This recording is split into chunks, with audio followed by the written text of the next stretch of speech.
A goddess dances on demon corpses, wearing a necklace of severed heads. She's laughing, intoxicated, wild, unstoppable. Her skirt is made of arms. By every measure, she looks like pure evil. But here's what changes everything. She's not the villain. She's the hero. Kali manifests from the goddess Durga in fury to face Raktabija, a demon whose blood spawns infinite clones whenever it touches earth. So she does something no other god can.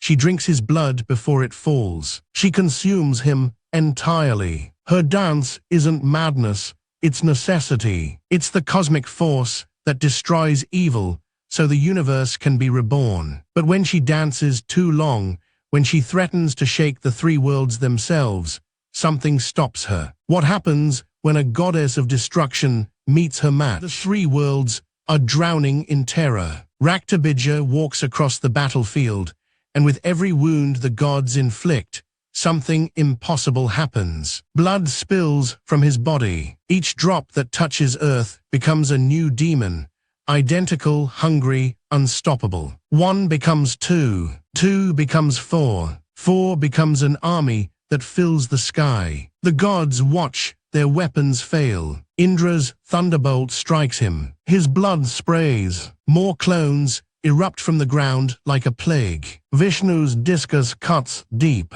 Again, the blood falls. Again, the multiplication. The very thing meant to destroy him births his army instead. The gods realize the terrible truth. They cannot win this way. Every drop of his blood is a door to infinite versions of him. There is no end to this fight, only an endless multiplication of his fury. Durga stands above the chaos. Her 10 arms hold the weapons of every god. She watches the blood fall. She watches the clones spawn. And she understands what must be done, what no one else dares attempt. Destruction alone cannot answer this. Consumption must. There is only one force in the cosmos brutal enough, hungry enough, wild enough to do what needs doing. Durga's forehead splits open. Her third eye blazes with fury, so intense it burns the sky. From that flame emerges something the universe has not fully seen before, or perhaps has forgotten how to name. She is darkness given flesh. She is the end of all things given hunger. Her name is Kali. She is rage made manifest. She is the only answer to infinity. Kali emerges fully formed, and the battlefield goes silent. Her skin is black as the void between stars. Her eyes are red as burning coals. Around her neck hangs a garland of severed heads, each one a demon she has already devoured, each one a warning. Her skirt is woven from severed arms, the limbs of her enemies twisted into her very costume. She wears them not as trophies, but as truth. She has already won wars you cannot imagine. She laughs. The sound echoes across all three worlds. It is not the laugh of madness. It is the laugh of recognition. She sees Raktabija. She sees his infinite blood. She sees the problem the gods could not solve. And she sees the answer. As she moves, Kali charges into the demon army, and time itself seems to slow around her. She is faster than blood can fall, faster than gravity can pull. Raktabija strikes her, and his sword bounces away as if hitting stone. His clones swarm her, and she tears through them like paper. But here is what makes her different. She does not leave the blood behind. As each drop of Raktabija's blood falls from his body, Kali catches it. She drinks it. She swallows it whole before it can touch earth, before it can multiply. The clones stop spawning. The army begins to shrink. Raktabija realizes too late what is happening. She is not cutting him into pieces. She is devouring him. She is making him part of herself. There is no blood left to fall. There is only consumption. There is only his end inside her belly, and nowhere else for him to go. Raktabija is gone, consumed. His blood flows through her veins instead of across creation. Kali stands in the silence of the cleared battlefield, and something shifts in her. The battle fury does not fade. It deepens. It transforms. She is intoxicated, not by wine, but by the power of her own victory, by the knowledge that she has done what could not be done. Her laughter grows louder, wilder. Her movements begin to shift from combat to something else entirely. She starts to dance. Her feet pound the earth. Her arms whirl through the air. The corpses of demons become her stage. She is dancing on death itself, and the dance is ecstatic. It is beautiful. It is terrifying. She moves faster and faster, and with each movement, the three worlds begin to shake. The gods watch in growing horror. The dance that saved them now threatens to destroy everything. With every step Kali takes, mountains crumble. With every gesture of her arms, the sky tears. The cosmic order, the delicate balance that holds reality together, begins to fracture. Brahma and Vishnu realize the devastating truth.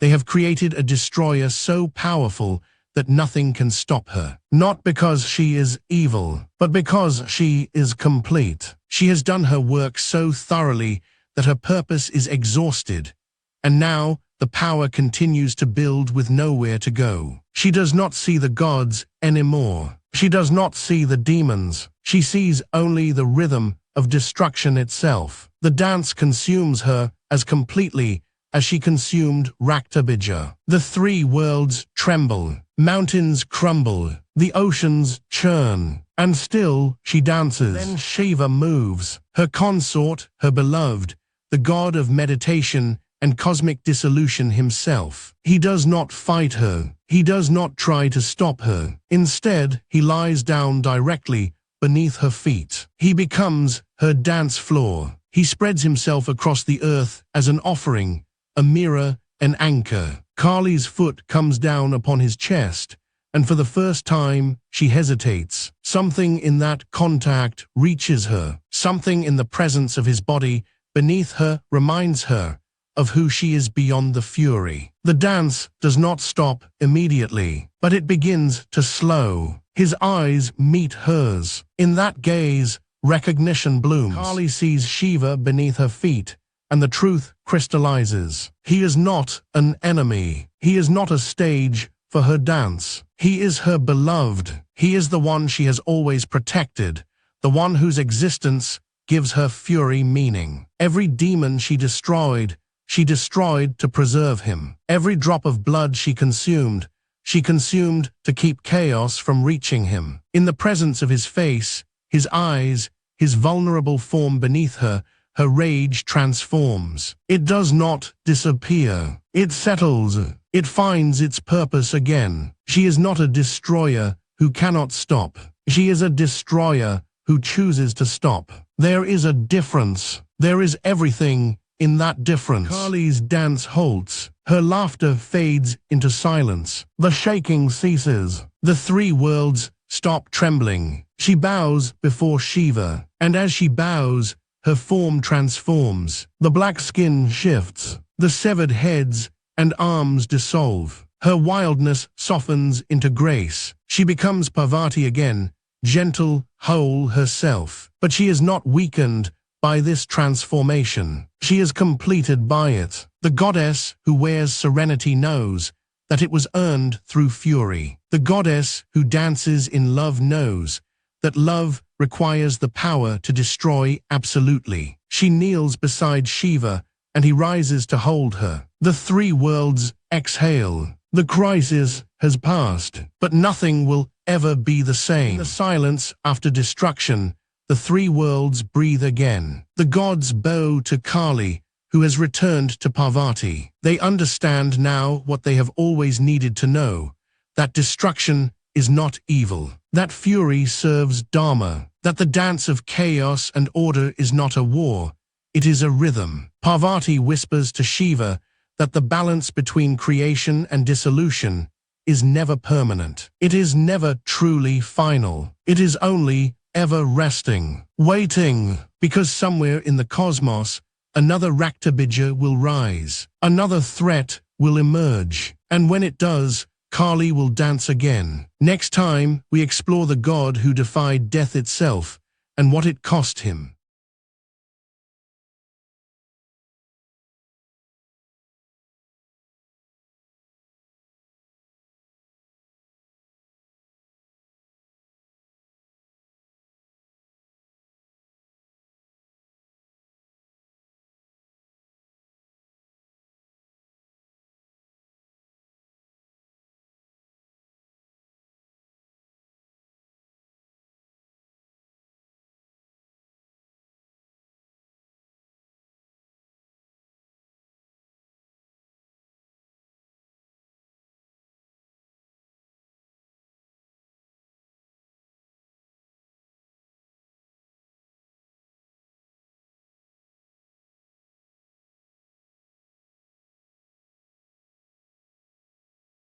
In the golden age when gods walked among mortals, the great sage Durvasa offered a sacred garland to Indra, king of the Devas. But Indra, in his pride, cast the blessed flowers aside, letting them fall to the earth. The sage's fury erupted like lightning across the heavens, and his curse struck deep. Let your strength drain away like water through sand. From that moment, the gods began to weaken, their divine radiance dimming with each passing day. As divine power ebbed from the heavens, the Asuras sensed their moment had come.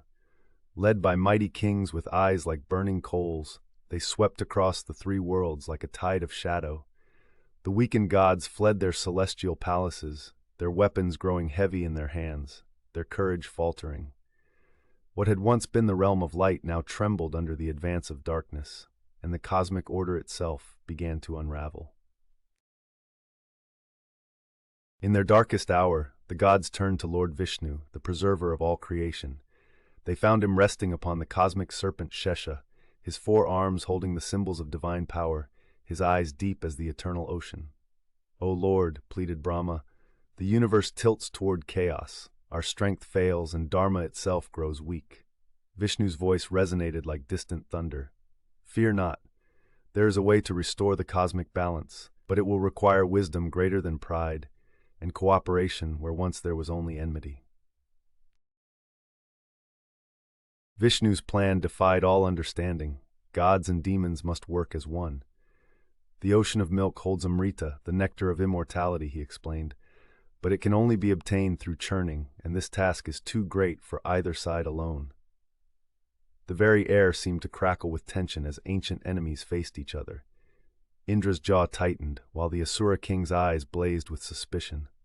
Yet wisdom prevailed over pride, for all knew that without the nectar, both sides would eventually perish.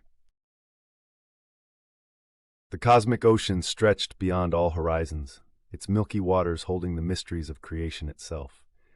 But how to churn such vastness? The gods and Asuras together lifted Mount Mandara, that golden peak where celestial beings dwelt, its slopes covered in divine herbs and singing birds. Yet as they carried it to the ocean's center, the mountain's immense weight proved too great even for their combined strength. With a sound like the world's foundation cracking, Mandara began to sink into the fathomless depths. As Mount Mandara disappeared beneath the waves, Vishnu manifested his cosmic form. Taking the shape of a colossal tortoise whose shell gleamed like burnished gold, he dove deep into the ocean of milk. The divine turtle Kurma surfaced beneath the sinking mountain, his vast shell providing an unshakable foundation. With infinite strength and patience, he bore the mountain's weight upon his back, his eyes serene, even as the fate of all creation rested upon him. The churning could begin. Now they needed a rope strong enough to spin a mountain. Vasuki, king of the Nagas, offered himself for this cosmic purpose. His serpentine body stretched for leagues, scales shimmering like precious emeralds, his multiple hoods crowned with divine jewels. The gods and Asuras wrapped his mighty coils around Mount Mandara's peak. But a question arose that would test their newfound alliance. Who would hold the head, and who the tail? For Vasuki's breath would be like poison wind, and his head the place of greatest danger. With wisdom born of necessity, the gods chose to grasp Vasuki's tail, leaving the demons at his venomous head. Back and forth they pulled with titanic force, gods and asuras united in cosmic labor. Mount Mandara spun like a divine spindle, grinding against Kurma's patient shell. The ocean of milk began to froth and foam, waves rising higher than the peaks of lesser mountains. The very foundations of the universe trembled with each mighty pull, and from the churning depths, wonders beyond imagination began to emerge. As the churning continued, the cosmic ocean began to yield its hidden treasures. First rose Kamadhenu, the divine cow whose milk could fulfill any desire, her coat white as moonbeams. Then emerged Airavata, the celestial elephant with skin like clouds and tusks like ivory towers, who would become Indra's mount. The goddess Lakshmi arose from the waters, radiant with beauty and bearing prosperity in her lotus hands. Precious jewels, divine trees, and celestial maidens surfaced one by one, each more wondrous than the last. But the ocean's depths held darkness as well as light. From the grinding of mountain against shell, a terrible poison began to seep forth. Hala hala, the most deadly venom in all creation. Its toxic vapors spread like a dark cloud, withering everything they touched. Gods and demons alike fled in terror as the poison threatened to consume the three worlds. The very air became deadly, and it seemed that in seeking immortality they had instead awakened universal death. In this moment of cosmic crisis, Lord Shiva appeared, his third eye blazing with divine fire. Without hesitation, the great destroyer-protector gathered the spreading poison into his hands. "I will bear this burden," he declared, and drank the deadly hala hala in one mighty draught. But Parvati, his beloved consort, pressed her hands to his throat, preventing the poison from descending further. The venom remained trapped in Shiva's throat, turning it blue as the midnight sky, and earning him the name Nilakantha, the blue-throated one.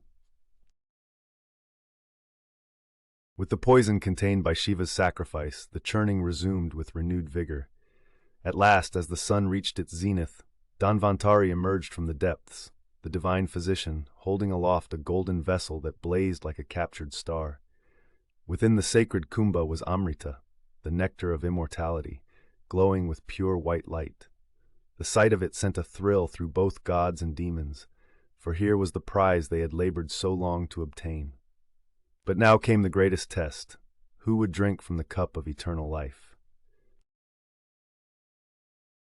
As gods and demons reached for the precious nectar, ancient enmities flared anew. The alliance cracked like thin ice, and chaos threatened once more. But Vishnu, in his infinite wisdom, assumed the form of Mohini, a woman of such transcendent beauty that time itself seemed to pause. Her grace was like flowing water, her smile like dawn breaking over the mountains. "Allow me to distribute the Amrita fairly," she said, her voice like celestial music. Entranced by her beauty, both sides agreed, not knowing they looked upon the supreme deity in disguise. With divine cunning, Mohini served the nectar only to the gods, while giving ordinary wine to the demons. By the time the deception was discovered, the gods had regained their strength and radiance. The cosmic balance was restored, Dharma once again prevailed, and the three worlds found peace. Vishnu had shown that sometimes the greatest victories come not through force, but through wisdom, sacrifice, and the courage to work with former enemies for a greater good. The churning of the ocean became a sacred reminder that from the deepest challenges can emerge the most precious gifts. The greatest king in Hindu mythology never wanted to be king at all. Prince Rama of Ayodhya was hours away from his coronation when his own stepmother destroyed everything, not with poison, not with a blade, with two promises his father had made decades earlier when she saved the king's life in battle. Now she wanted payment, exile her stepson for 14 years, crown her own son instead. King Dasharatha had given his sacred word, in a dharmic world. A king's vow cannot be broken, even to save the kingdom, even to protect the innocent, even when it shatters every heart in the realm. So the perfect prince who had never known defeat, never broken a promise, never failed in duty, faced his first impossible choice: honor his father's dharma and accept exile, or fight for his birthright and watch the cosmic order collapse. What Rama chose that day would echo through every Hindu heart for 3,000 years. This is the world where dharma ruled everything. Ancient Bharatavarsha, where where kings were bound by cosmic law and princes chose duty over desire. Rama ruled the kingdom of Ayodhya, jewel of the Kosala realm, where the Sarayu River blessed the land and the gods themselves walked among mortals. His people loved him like the sun loves the dawn. His wife Sita was devotion incarnate, daughter of the earth goddess herself. His brother Lakshmana would follow him into the fires of hell. Together, they were supposed to rule a golden age. Instead, Rama chose exile, without argument, without anger, without a single word of protest, because Dharma demanded it, because a son's duty to his father transcended even a prince's duty to his people. The kingdom wept. The gods themselves held their breath, and the demon king of Lanka, watching from his island fortress across the southern sea, began to smile. The forest changed them, not the gentle groves near Ayodhya where princes hunted deer and poets composed verses. The deep Dandaka forest, where shadows had teeth and every rustle promised death. Here lived the Rakshasas, demons who wore human faces by day and fed on human flesh by night. They had ruled these lands since the age of chaos, and no army of men had ever driven them back. But Rama was not just a man. Divine arrows sang from his bow. Each shaft blazed with the fire of Dharma itself, and where they struck, demons fled screaming back to whatever hell had spawned them. The forest sages, tortured for centuries by these monsters, fell at Rama's feet in gratitude. Village after village blessed his name. For 13 years, the exiled prince became the forest's protector, clearing evil wherever it took root. Sita gathered flowers and Lakshmana built their shelters, and for a moment, it seemed like paradise found. They had no idea they were being hunted. Shurpanakha arrived like a summer storm, beautiful, dangerous, and utterly without shame. Sister to the demon king Ravana, shapeshifter beyond compare, she could take any form that pleased her cosmic hungers. When she saw Rama in the forest, radiant with divine beauty, desire consumed her like wildfire. She approached in the form of a gorgeous woman, offering herself as wife, as lover, as anything he wished. Rama smiled and declined. He was devoted to Sita alone. Try my brother Lakshmana instead, he suggested kindly. But Lakshmana also refused. Shurpanakha's beautiful mask began to slip. If these princes would not love her, perhaps they would fear her. She revealed her true form, fangs like daggers, claws like scythes, eyes like burning coals, and lunged for Sita's throat. She never reached her target. Lakshmana's blade found her first, cutting away her nose and ears in a spray of demon blood. Shurpanakha's screams shattered the forest silence. Her humiliation would cost them everything. Revenge came wearing golden spots and speaking with a human voice. Maricha, the demon, had served Ravana for 1,000 years, master of illusions beyond mortal comprehension. At his king's command, he took the form of a deer more beautiful than anything in creation, golden fur that caught sunlight like liquid fire, eyes like pools of starlight, movements like poetry made flesh. He grazed just outside their forest hermitage, close enough for Sita to see, far enough to tantalize. Sita had never wanted anything so desperately. Please, she begged Rama, catch this miraculous creature for me. Something felt wrong to Rama. No earthly deer possessed such beauty, but Sita's happiness meant more to him than his own suspicions. He kissed her farewell and followed the golden deer into the deep forest, leaving Lakshmana to guard their home. Miles away, when Rama's arrow finally pierced the illusion, Maricha screamed with Rama's own voice, "Lakshmana, Sita, save me, the trap was sprung." The greatest abduction in history was about to begin. Lakshmana heard his brother's voice crying for help and felt his world split in two.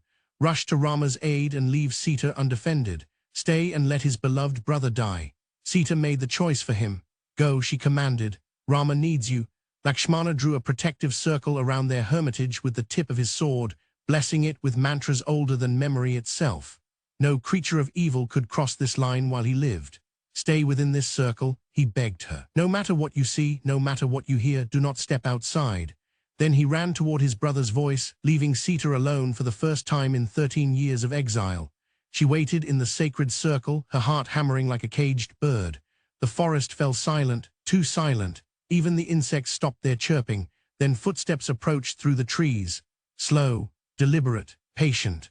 A holy man emerged from the shadows, old and bent, carrying a begging bowl and wearing the saffron robes of a renunciant. He smiled at her with perfect, predatory teeth. The beggar's voice was honey poured over broken glass. "Holy Mother," he called to Sita, "I have walked many miles and my bowl is empty. Would you spare some rice for a hungry sadhu? Sita's heart overflowed with compassion. She gathered food from their humble stores, but when she approached the circle's edge, Lakshmana's warning echoed in her mind. I cannot cross this line, she explained, but if you bring your bowl closer, I will fill it gladly. The old man's eyes flashed with something that was not human patience. I am sworn to receive alms only from the hand of the giver, he replied. Step forward, just one small step, and complete this act of dharma. Sita hesitated. Then duty won over caution. She stepped outside the circle. The moment her foot touched unprotected earth, the ancient sadhu threw off his disguise like a snake sheds skin. 10 heads rose where one had been, 20 arms spread like a peacock's tail. Eyes like burning rubies stared down from a height that blocked the sun. Ravana, the 10-headed lord of Lanka, master of the 3 worlds, stood revealed in his cosmic terror. What followed was not a rescue. It was the collision of cosmic forces. Rama allied with Sugriva, king of the Vanaras, the monkey warriors whose strength could shatter mountains. Hanuman, greatest of their kind, leaped across the ocean to Lanka in a single bound, found Sita imprisoned in Ravana's Ashoka grove, and set the demon capital ablaze with his tail. The Vanara armies built a bridge of stones across the sea itself, each rock blessed with Rama's name so it would not sink. When Rama's forces landed on Lanka's golden shores, the earth trembled. This was not mortal war but cosmic correction, Dharma marshalling all its power against the forces of Adharma. Ravana's demon hordes darkened the sky. Brothers fell, heroes died. Lakshmana lay pierced by the spear of Indrajit, Ravana's son, and only a magical herb from the Himalayas, carried by flying Hanuman, saved his life. The war raged for days that felt like years, until only 2 figures remained standing on the blood-soaked battlefield. The final duel lasted until the stars grew tired of watching. Rama and Ravana, Avatar and Demon King, the embodiment of cosmic order facing the master of cosmic chaos. Ravana fought like a hurricane given form, 10 heads chanting 10 different mantras, 20 arms wielding 20 different weapons, each blessed with power to destroy armies. Every time Rama severed one of those terrible heads, it grew back stronger than before. Divine arrows that could pierce mountains bounced off Ravana's skin like raindrops. This was no ordinary Rakshasa, but a being who had conquered the 3 worlds, who made the gods themselves tremble. Then Vibhishana, Ravana's own brother who had sided with Dharma, whispered the secret that changed everything. The demon king's life force lay hidden in his navel, protected by layers of Maya and cosmic blessing. Rama drew the Brahmastra, the arrow of creation itself. Gifted by the gods for this moment, he aimed not at the heads that regenerated, not at the hearts that could not be pierced, but at that one vulnerable point where immortality met flesh. The arrow flew true. Ravana fell like a mountain crumbling into the sea. Lanka wept. The gods sang, and Sita was free. Victory tasted like ashes. After 14 years of exile, after a war that shook 3 worlds, after the death of the most powerful demon who ever lived, Rama should have been celebrating. Instead, he stood before the wife he had moved heaven and earth to rescue, and spoke words that still echo through every Hindu heart. You have lived in Ravana's palace for months, he said, his voice hollow as winter wind. How can I take you back without proof of your purity? Sita stared at him as if he had struck her. This was not the Rama who had chosen exile over kingship, who had loved her beyond his own life. This was a king speaking, bound by the expectations of his people, trapped between his heart and his dharma. Sita's response became legend. If fire itself will not cleanse my name, she declared, then let fire claim my life. She walked into the funeral pyre they built for her, flames rising around her like golden flowers. The fire burned bright as the sun, hot as Ravana's wrath, pure as truth itself. And when the flames died away, Sita emerged untouched, blessed by Agni, the fire god himself, as the most virtuous woman who ever lived. They returned to Ayodhya as conquering heroes, but the trials were far from over. Rama ruled as the perfect king, bringing the golden age his people had dreamed of for 14 years. Yet perfection demanded a price no heart should pay. When rumors whispered again about Sita's purity, not because anyone doubted the fire test, but because kings must be above even the shadow of scandal, Rama made the choice that haunts every telling of this tale. He sent Sita away, pregnant with his sons, to live in exile once again. She raised Lava and Kusha in the forest hermitage of sage Valmiki, who would compose the Ramayana itself from her tears and memories. Years later, When the grown princes appeared at Rama's court singing the very epic of their father's deeds, recognition struck like lightning.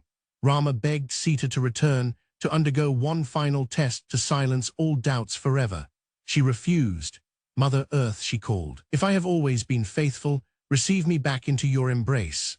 The ground opened like welcoming arms, and Sita disappeared forever into the earth from which she came. Rama ruled on, perfect in duty, broken in heart, until the day he walked into the Sarayu River and returned to his true home among the stars.